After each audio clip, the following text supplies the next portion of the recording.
सारी संगत को राधा स्वामी जी।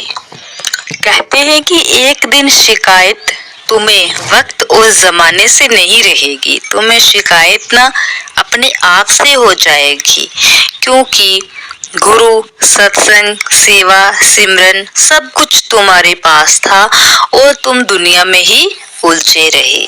क्यों? और बाबा जी कहते हैं कि जब भी आपका गुनाह करने का मन करे ना, तो 4 बातें हमेशा याद रखना। पहली कि वो जो परमात्मा है ना, वो देख रहा है। 2, फरिश्ते, चित्रगुप्त ये सब बातें लिख रहे हैं। तीसरा, मौत तो हर हाल में ही आनी है। चौथा, वापस की टिकट ना भगवान ने हाथ में देकर भेजी है, तो हमें जाना ही जाना है। फिर ये गुनाह किसके लिए, क्या करना है इसका, क्या गुनाह करके सब कुछ साथ लेकर जाना है या फिर यहीं रख के जाना है। हम सब भगवान को ढूंढते हैं, लेकिन हमने अपने आप को ही खोया हुआ है। 84 लाख योनियों में ना सिर्फ इंसान ही पैसा धन दौलत कमाता है, बाकी सब योनियां नहीं कमाती। फिर उनको भोजन कौन खिला रहा है, उन्हें खाना कहाँ से मिलता है। हम तो दिन रात मेहनत करते रहते हैं, अहंकार में फूले नहीं समाते हैं, लेकिन ये विचार कभी भी नहीं करते हम कि खोए हुए तो हम खुद हैं और ढूंढ रहे हैं भगवान को। ऐसा क्यों? क्या अजीब बात है, कर्मों के पास ना ही तो कोई कागज होता है और ना ही कोई किताब होती है, फिर भी सारे जगत का हिसाब किताब ना कर्म ही रखते हैं। ऐसा कैसे हो सकता है? कहते हैं घमंड और पेट, जब ये दोनों बड़े हो जाते हैं ना, तो किसी को भी गले नहीं लगा सकते, किसी से भी वो जी भर के प्यार नहीं कर सकते। जिस प्रकार नींबू की एक बूंद हजारों लीटर दूध को बर्बाद कर सकती है, वैसे ही मनुष्य का अहंकार भी और घमंड भी उसके अच्छे अच्छे रिश्तों को बर्बाद कर देता है। सच है, कहते हैं मन मुर्शिद सब संसार है, गुरु मुर्शिद कोई साध। कि मन के मुर्शिद ना, मन के अकॉर्डिंग तो हर कोई चलता है, सारा संसार चल रहा है, लेकिन गुरु के मुर्शिद, गुरु के अकॉर्डिंग सिर्फ कोई साधु ही चल सकता है।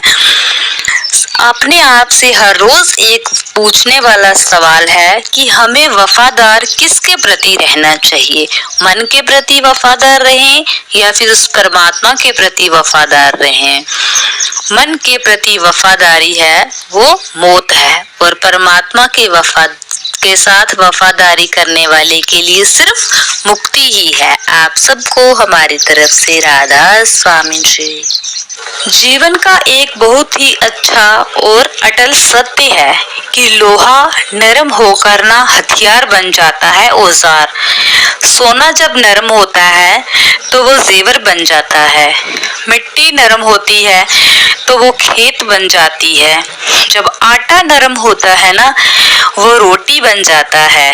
ठीक इसी तरह इंसान भी जब नरम हो जाता है ना, तो वह सबके दिलों में अपनी जगह बना लेता है और परमात्मा के प्रति वफादार बन जाता है। बाबा जी कहते हैं ये इंसान का शरीर हमें परमात्मा ने इसलिए बख्शा है कि हम अपना काम करें, और हमारा काम क्या है? हमारा काम है हमें वापस जाकर परमात्मा से मिलना। ये काम परमात्मा की भक्ति है। ये दुनिया एक रात के सपने की तरह है, और ये सपना सुबह होते ही टूट जाएगा, इसकी कोई भी असलियत नहीं है। और तो और एक दिन हमारा शरीर भी हमारा साथ छोड़ देता है। हम सब उड़ना चाहते हैं, पर कर्मों के धागों ने और रिश्तों के धागों ने हमें बांध कर रखा हुआ है।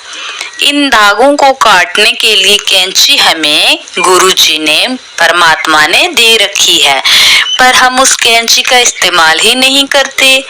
जैसे जैसे हम उस नाम रूपी कैंची को चलाते जाएंगे, हम कर्मों के बंधन रूपी धागों को काटना शुरू कर देंगे, और जब ये धागे कट जाएंगे, हम हल्के हो जाएंगे और धुन रूपी गैस द्वारा हमारे अंदर एक ऐसी शक्ति आएगी कि हम ऊपर में उड़ान भरने लगेंगे, उस परमात्मा से मिलने लगेंगे और मुक्ति को प्राप्त कर लेंगे। बाबा जी कहते हैं कि सिर्फ एक हद के बाद इंसान अपना सब कुछ छोड़ देता है, त्याग देता है। क्या क्या त्यागता है?